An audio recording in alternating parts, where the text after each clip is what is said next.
For a great cup of joe, there's one thing you should know. Your morning brew can also be playful. Buff Boy Brewing guys make the temperature rise. And you surely feel naughty when you swallow our coffee. If you want some real heat, give your mouth a fine treat. You will want some more, rest assured. Buff Boy Brewing, you can't get enough of. It's time for The Scribble, your weekly fix of celebrity chats, bizarre stories in the news, and basic random chatter with best-selling author and syndicated radio host Jeremy Bradley.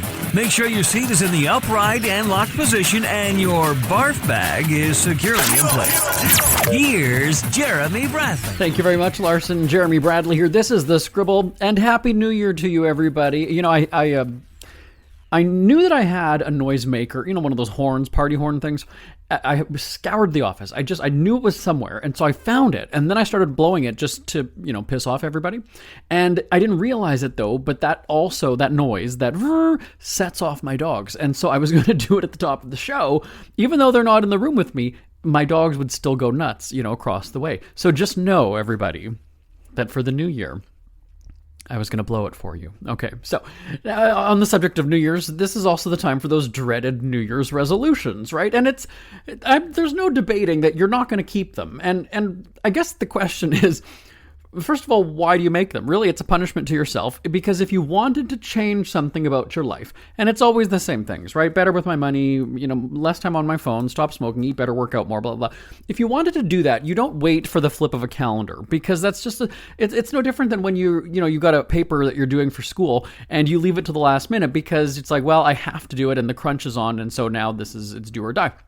If you really wanted to eat better, you would start doing it in April or August or September, like whenever you kind of had that thought.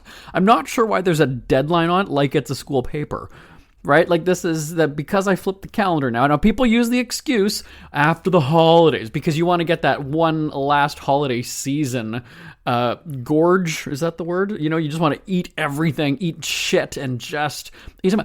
Well, but why do you have to have that one last hurrah? It's like you're getting married, right? You want to do that last fling before you're like, what? No, if you want to start eating better now. Period, point blank, done. That's the way to do it. If you have to make it a New Year's resolution, it means you don't want to do it. It means you don't want to do it. I'm not an expert. I'm not, any sort of like mind reader or psychologist or whatever. You don't want to do it. Bottom line, period. Point blank, period, end of story. I'm feeling sassy today. Do you know why I'm feeling sassy today? Because right now, you're listening to this Friday morning. I'm taping this right now just after watching the Golden Bachelor wedding on ABC, which was last night, Thursday night. And so I'm going to be talking about that in the next segment. This whole thing about reality show relationships, I know I've commented on relationships before, and I think the timing was perfect that we just had Rachel Lindsay, who, remember, she was like, oh, I'm so happy in love. Anytime they had her on The View, I don't know if you watch The View, you probably don't, but she would be on as like a guest co-host, and they would always just be bowing down, and she would always be about her man. I got my man. Well, your man fucking filed for divorce, so there you go.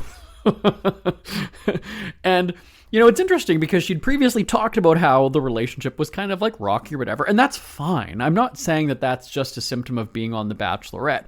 All relationships go through ups and downs. That's just reality. That's real reality. That's the actual reality. And so it is kind of funny. I've always sort of got a kick out of these people who go on the show and they do their, if you watch the Bachelor franchise, you see like they follow like the couple home after the show. Like, how do I explain it? Once the show is over and they get to kind of like sneak around and hang out with each other, and they make all these like camera phone videos, and they show about how in love they are. They're making breakfast for each other and they're pushing each other on the swings, and it's like, oh, we're in love. I always want somebody to make a montage of those and do like a before and after kind of a thing where we see them. I just want to see the montage of all of every couple that does the we're in love, it's a love, and then clips of them on podcasts talking about the breakups, right? Because that's really what this is all about. When the show first started, you kind of maybe were rooting for the people to find love, right? But then after a while, even the people going on the show, No, it's a joke. I mean, you can't go. And then you've got that Harry Connick Seacrest, Jesse Palmer, who just gets so overly dramatic about everything. It's the shocking event of the season. It's the wedding of the year. It's all of America is rooting for you. All of America is on. Grab your Kleenex. This is going to be. Fuck off. Fuck off. It doesn't even work anymore. And maybe they're doing that for comedy. Maybe they want it to be just this oozing of like. No. Maybe there are some people who are rooting for these, couples or whatever at the end. But no, the vast majority. And that's because you can't blame producers. You can't blame. That's also just because the cast, like the people going on the show aren't even legitimately on it for that reason. So how can you go and try to make the audience feel that way when the people on a show aren't even feeling that way? They're two totally different things.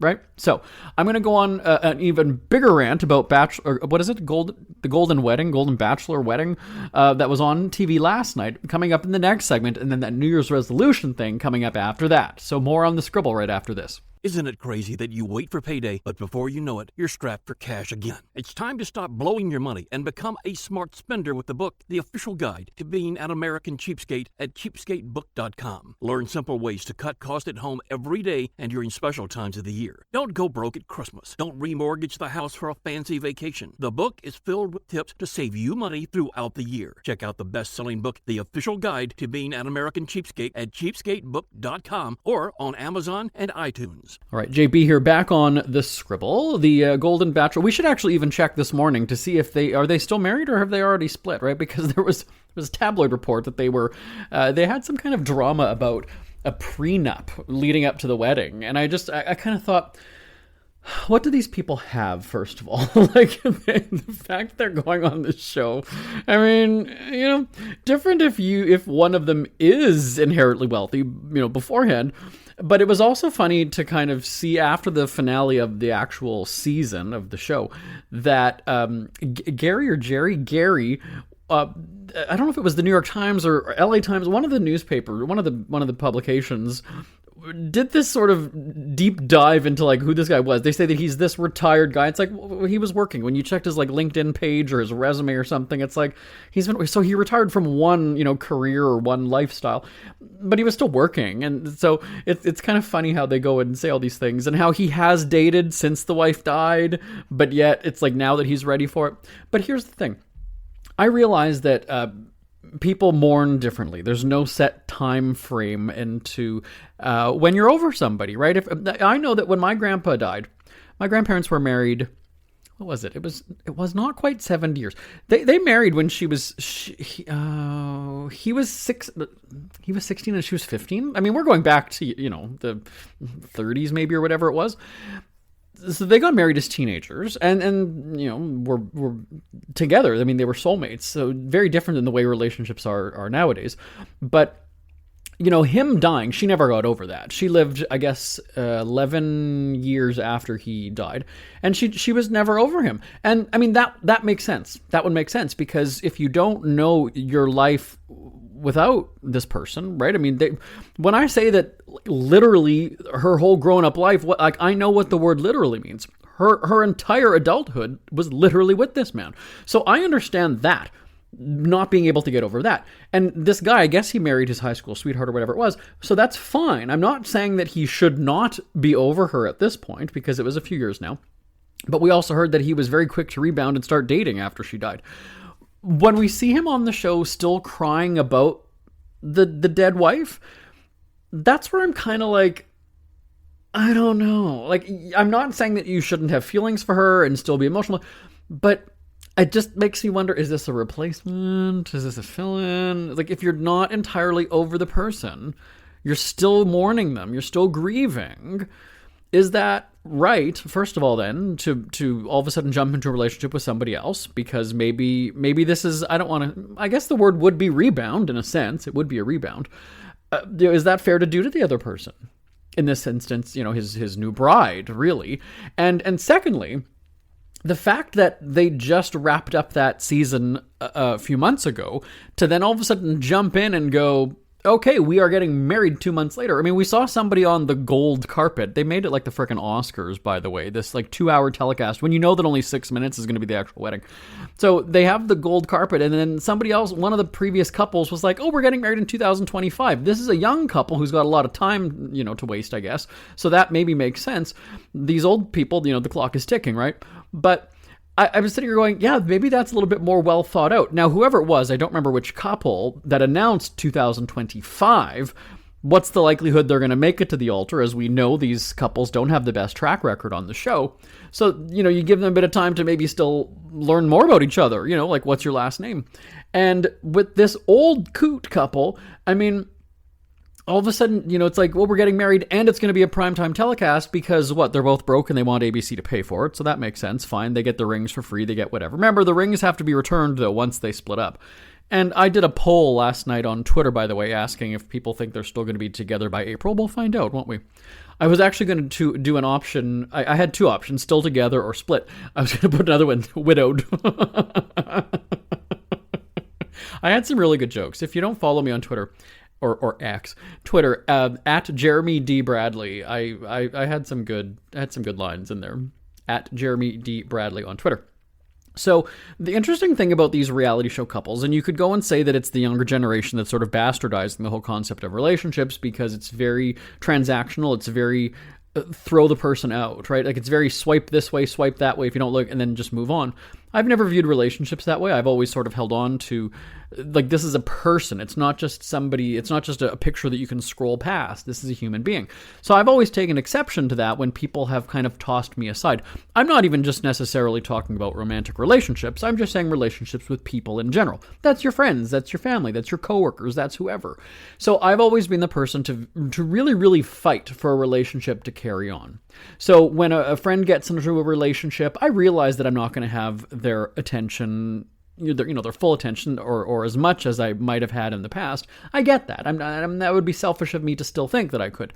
But if I'm not hearing from you at all, like ever, and I'm always the one having to reach out to you and contact you and find out how you're doing and say Merry Christmas to you and Happy New Year to you, and then that's I've got no time for that. As that what was the, ain't nobody got time for that. And so I've always viewed relationships that way, where it's like, okay, if we have a problem, let's fucking fight this out and figure it out.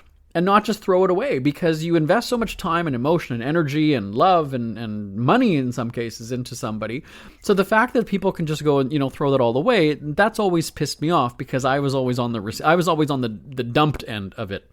And so with these relationships now on reality shows, they make it seem like if you don't pick, down to the final 2 or 3, whatever it is, that if it doesn't work out, that you're never going to see the person again. You're never going to, that's not the case, because they're going to be hitting each other up on social media or calling each other after the show. I think maybe before the days of social media, maybe it was that way, where you're kind of like, well, I'm never going to see her again. So I've either got to pick her or her or her. And if I don't, c'est la vie, then that's the end. Que sera, sera. And now, you see that with the younger generation of Bachelor shows, where they're all just getting together with this person from that season, or they backtrack and go, hey, you know what, we ended up hitting it off after that breakup on the finale. So it's very weird, though, that people believe that they're in this bubble and my soulmate is here, because you're already convinced of that. There's nothing wrong with going in. When I say being open-minded, there's nothing wrong with going in there open-minded that, the person might not be there. That's not negative thinking. That's not negative thinking at all. That's being open-minded. Hey, I'm going into this knowing that the casting director, the producers of the show, they don't have my best interest in mind. You're stupid if you're going to be the lead of a season and not think, oh, wait, they're going to sabotage. They're going to throw things at me. They're going to take me on this emotional roller coaster, but they've got my best interest at heart. They really do hope that I find love. They really do care about me. They care about the ratings, and they care about keeping the show on the air, because they know that it's gone through a slump over the past few years. They've had scandal after scandal. It's bullshit. It's such a crock of shit that everybody feels like, oh, I'm going to get my own season. Now I'm going to be the star. Think about how they're treating you and how they view you. Really. And that's another thing that I want to see, the sort of side by side. Remember I talked about that whole, we're in love, and then I hate him, it's over. I want to see those, a montage of that, where you have the person going and saying, oh, I'm so happy I'm the Bachelor, the Bachelorette, and they're throwing the roses and they do the promotional photo shoot and all this other stuff. And then mirror that and show that balcony breakdown where you know the person, you want the crowd below chanting jump, jump, right? Because there's always that inevitable scene at the end where they're just torn between the two people, or they're, that's generally what it is. And if you've seen the show, you know what I'm talking about. There's just that breakdown on the balcony in the morning where they're crying because they don't know what to do and they're going to hurt somebody. And I want to see those side by side. Yeah, I do. So, but anyway, so as for the Golden Bachelor last night, it was really funny because as this show goes, they do, they bring back all of the wash-ups from previous seasons, which is kind of weird too, because you'd think that if this is your wedding, and they did have some family members there, I'm not saying there was nobody, but the vast majority of people, at least that they were showing on TV, and then when you look at the crowd, it's not like there were hundreds and hundreds and thousands of people at this thing. It seemed like it was mostly people from previous Bachelor and Bachelorette seasons. And I mean, if I'm the bride or the groom or whatever, if I'm part of this couple, I'm sitting here going, I guess it's not really about us then, is it? It's not really our day. But that's what you get when you sign away your wedding to a television production, really. So it's kind of interesting where you've got like 10% of the audience is family and friends, and then 90% are previous castmates you've never heard of. You have no idea who the fuck they are, but here they are at your wedding and having the spotlight on them. I said, Jesse Palmer, or Harry Connick Seacrest as I call him, he 1.5 minutes into the show, 1.5 minutes in, he starts talking about his baby news, that his wife is going to have a baby and whatever, and it's like, oh, okay, so we're already getting sidetracked. And then another previous contestant goes and proposes to his girlfriend on the gold carpet, like it was, Joan Rivers and Melissa on the Oscars. So he goes and proposes to somebody on, and I'm sitting going, how is everybody upstaging this? If people were getting engaged and all this other stuff at my wedding, I'd be fucking pissed. But again, the producers go and invite all these cast members from years gone by, and I'm sitting going, wow, so this wedding was really not about us at all. Which again is fine if you want everything paid for you, and that's great, but that's called selling out.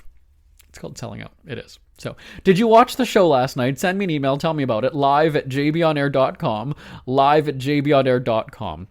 And the next season of Bachelor, I guess, starts in a couple weeks, so we'll see if how that dude fares as well. We're going to talk New Year's resolutions on the Scribble right after this.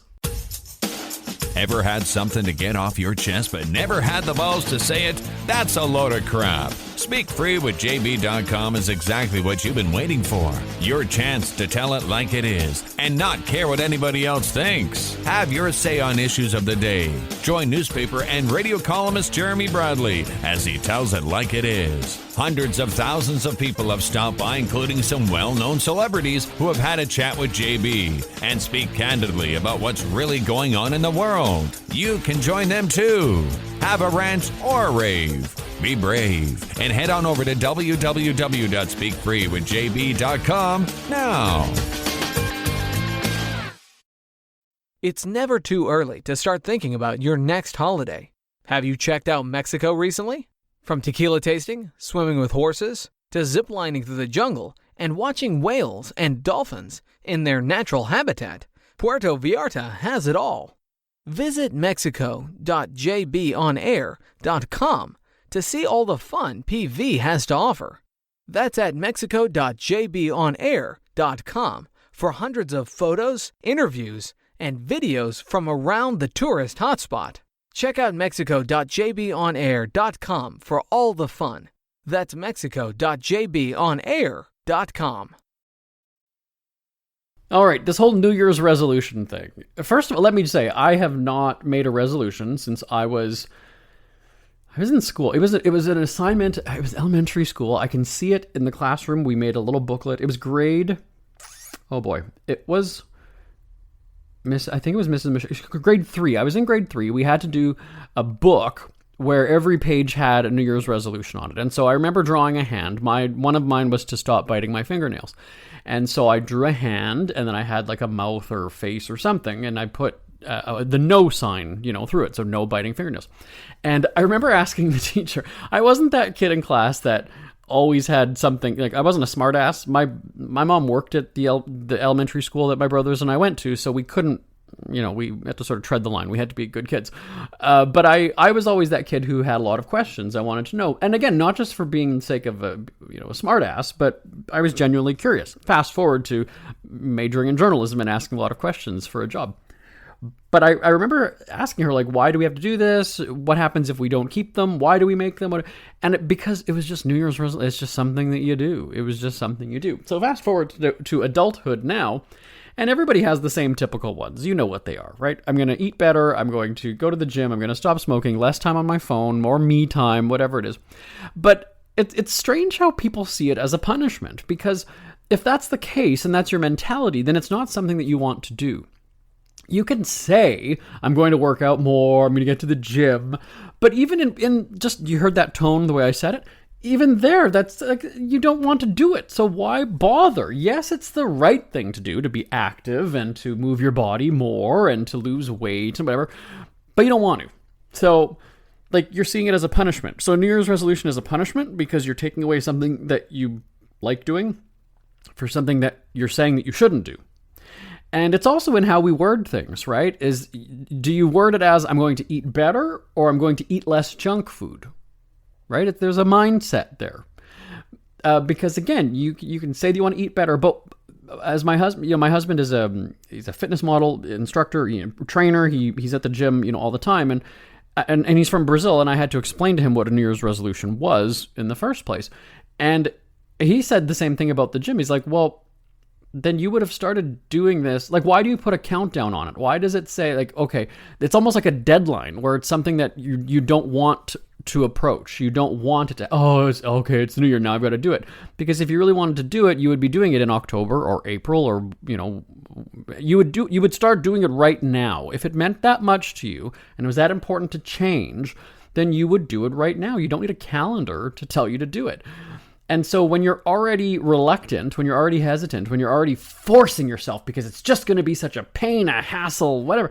I mean, I don't know. Why do you want to do that to yourself? That's just not, it just doesn't seem right. And then you're doomed to fail, right? That's ultimately what it is. There was that gym company, the fitness company what did they do? Of course, I'm looking across the room and nobody's listening to me, but there was that gym company where they said that they weren't taking new memberships in January or something because they wanted to keep the gym to their regular people and not just the riffraff that's going to be there for 2 days and then quit. And then there was backlash for that, though. Even the gym staff knows that it's like, you're going to say it, but you're not going to do it. Same thing with, less time on your phone. Well, you would start doing it right now then. I mean, that's really what it is. You don't have to wait for the calendar to flip January, but you just see that as like, oh, here it comes. Then don't do it. It's strange. One of the things that I would say, so having said all that, by the way, as to why resolutions are stupid, here's something, though, that you could do that is realistic. It's not a matter of punishing yourself or stopping a bad habit. I would say, how about be more resourceful? That's something that is not... that you don't, there's no deadline. It's not that you're going to have any resolutions. You're going to see some sort of like a physical or whatever, or well-being kind of a change, right? Stopping smoking, you're going to see your health improve. Eating better, you're going to see your health improve. Going to the gym, you're going to see your health improve. But what if it's little things like being resourceful? Here's what I mean. There's somebody that I just saw on Facebook not too long, a week or two ago, I think, was asking about what time Walmart closes on Christmas Eve. And I thought this is really strange because, first of all, the likelihood that you have a whole bunch of people in your neighborhood on your Facebook page, right? Aren't Facebook friends like all over the place? So maybe you've got your neighbor, but it was just strange. Like, why wouldn't you Google or call them? That's a very weird thing. So your first thought, not, oh, hey, I should go straight to the source. Maybe this is why we get people duped by fake news and shit on the internet, is because they're relying, they're crowdsourcing information, which is, again, I'm of the older generation where I'm kind of like, why wouldn't I just call Walmart and ask them myself? But, I'm, like I said, I was a journalism major, so I do look for those things. I look it up on my own. But to take the time, the fact that your first thought is to go to Facebook, type it up, hey, does anybody know what time Walmart closes on Christmas Eve? When you could just open your browser, perhaps it's set to Google as your first page, and type, Walmart store hours or Walmart, whatever. Doesn't it usually match kind of where you are anyway, right? Your phone knows everything where you are, what you're doing. And you would get that answer within a few seconds. So I didn't understand the point of that post, and maybe it was just to get interaction. Maybe it was just kind of like a, hey, notice me kind of thing. Is anybody paying attention to me? Which is sad, but I would never have thought to do that. I would just think, hey, what if I want to know what time Walmart is open till? How about I call Walmart and ask them?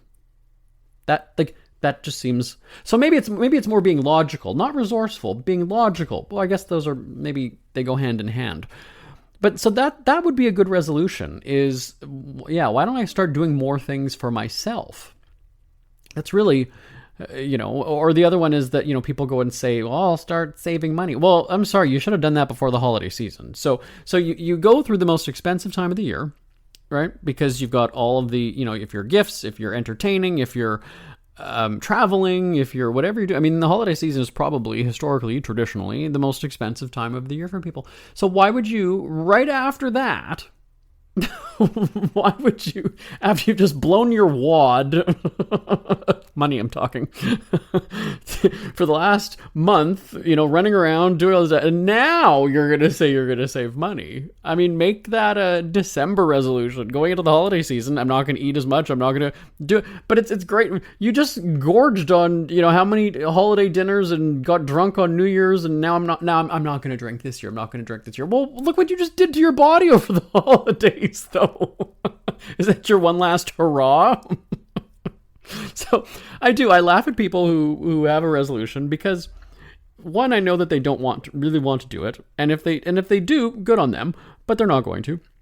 And then secondly, if it's just do it. I mean, that's always, I never understood as I got older when people would ask me, my mom, I guess because it's a parental thing, my mom would ask me what I want for Christmas or whatever, and I've always just said, like, I buy what I want when I want. If I need something, I'm going to buy it. I don't kind of wait. And that was something that we would always have to do when we were in our teens or 20s, living with our parents, was we were kind of already told leading up to Christmas not to buy stuff because, you might get that for Christmas. And I mean, you knew that you were then at that point.